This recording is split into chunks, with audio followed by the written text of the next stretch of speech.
ദൈവനാമത്തിൽ എന്ന് ഓരോരുത്തരും പറഞ്ഞു. വിശ്വാസികളായ ആളുകൾ ഒരു മുസ്ലിം ദൈവനാമത്തിൽ എന്ന് പറയുമ്പോൾ അള്ളാഹുവിൻ്റെ നാമത്തിൽ എന്ന് തന്നെയാണ് അതിൻ്റെ ഉദ്ദേശം. ഞാനത് പ്രത്യേകം എടുത്ത് സൂചിപ്പിക്കുന്നത് ഒരു വലിയ ഗൗരവമുള്ള കാര്യമാണ് ഒരു ഭരണം കൈയാളുക എന്നുള്ളത്.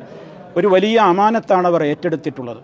അതുകൊണ്ട് തന്നെ ജനങ്ങളോട് പറഞ്ഞിട്ടുള്ള കരാറുകളും വാക്കുകളുമൊക്കെ പാലിച്ച് നീതിനിഷ്ഠമായ ഒരു ഭരണം നടത്തുവാൻ ഈ പുതിയ ഭരണകൂടത്തിന് സാധിക്കണം. അങ്ങനെ സാധിക്കട്ടെ എന്നാണ് ഈ സമയത്ത് ആത്മാർത്ഥമായി പ്രാർത്ഥിക്കുവാനുള്ളത്. പ്രത്യേകിച്ച് മുസ്ലിം ഭരണാധികാരികളായ MLA-മാരുണ്ടാകും, മന്ത്രിമാരുണ്ടാകും. അള്ളാഹുവിൻ്റെ പേരിൽ പ്രതിജ്ഞ എടുത്തിട്ടുള്ള ആ നിലക്കുള്ള ഗൗരവത്തോടുകൂടി അവരുടേതായ ആ ഉത്തരവാദിത്തം ഏറ്റിട്ടുള്ള ആളുകളോടും പറയാനുള്ളത്, നിങ്ങൾ മുസ്ലിമീങ്ങളാണ് എന്നുള്ള ഒരു ഓർമ്മ കൂടി നിങ്ങൾക്കുണ്ടാകണം. മറ്റുള്ളവരേക്കാൾ നിങ്ങൾ ഏറ്റവും കൂടുതൽ തൻ്റേതായ സ്വത്വത്തെ, തൻ്റേതായ ഐഡൻറ്റിറ്റിയെ നിലനിർത്തേണ്ടവരാണ്. ഒരു രാജ്യത്ത് എന്താണോ ഏൽപ്പിക്കപ്പെട്ട ഉത്തരവാദിത്തം അത് ആ രാജ്യത്തിൻ്റെ ഭരണഘടനയുടെ അനുസരിച്ച് കൃത്യമായി നിർവഹിക്കുന്നതിനോടൊപ്പം തന്നെ അതിനേക്കാൾ നിങ്ങൾക്ക് വലിയ ഒരു കടമയുണ്ട്.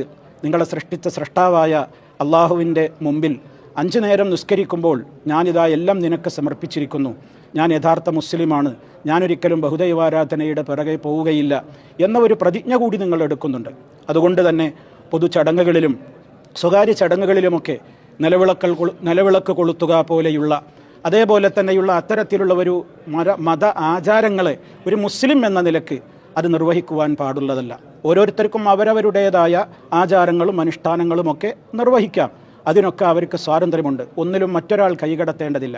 പക്ഷേ ഒരു മുസ്ലിം താനൊരു മതേതരനാണെന്ന് തെളിയിക്കാൻ, താൻ ഒരു സമാധാനപ്രിയനാണെന്ന് തെളിയിക്കാൻ, ആ നിലക്ക് എല്ലാവരുടെയും ഒരു സ്നേഹവും പ്രീതിയും എനിക്ക് കിട്ടണം എന്ന നിലക്ക് ഒരു മുസ്ലിം ജനപ്രതിനിധി ഒരിക്കലും അത്തരത്തിലുള്ള കാര്യങ്ങളിൽ ഏർപ്പെടാൻ പാടില്ല. അതൊരു യഥാർത്ഥ വിശ്വാസിക്ക് യോജിച്ചതുമല്ല എന്ന് ഇപ്പോൾ തന്നെ ഒരു വനിതാ MLA ഒരു സ്വകാര്യ ചടങ്ങിൽ നിലവിളക്ക് കൊളുത്തി എന്നുള്ള ഒരു വാദം സമൂഹത്തിൽ വരുന്നുണ്ട്. അതുകൊണ്ട് തന്നെ അതൊക്കെ അവർ ശ്രദ്ധിക്കേണ്ടതുണ്ട്. അതേ അവസരത്തിൽ മതേതരത്വത്തിൻ്റെ കാര്യത്തിൽ വിട്ടുവീഴ്ചയില്ലാതെ, വർഗീയതയോട് ഒരു കോംപ്രമൈസുമില്ലാതെ, വർഗീയത സമൂഹത്തിൽ വളരാതെ അടിച്ചമർത്തി ആ നിലക്കുള്ള ഒരു നീതിയോടുകൂടെയുള്ളൊരു ഭരണകൂടം അങ്ങനെ തന്നെ ആയിട്ടില്ലെങ്കിൽ ജനങ്ങളുടെ പ്രതീക്ഷ അസ്തമിക്കും എന്നാണ് വളരെ വിനയത്തോടുകൂടി ഓർമ്മപ്പെടുത്തുവാനുള്ളത്.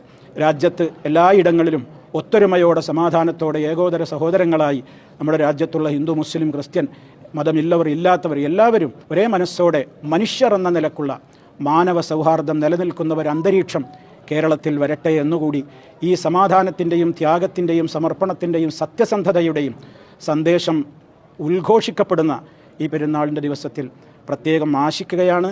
അതിനുവേണ്ടി സ്രഷ്ടാവിനോട് മനസ്സിൽ തട്ടി പ്രാർത്ഥിക്കുകയാണ്.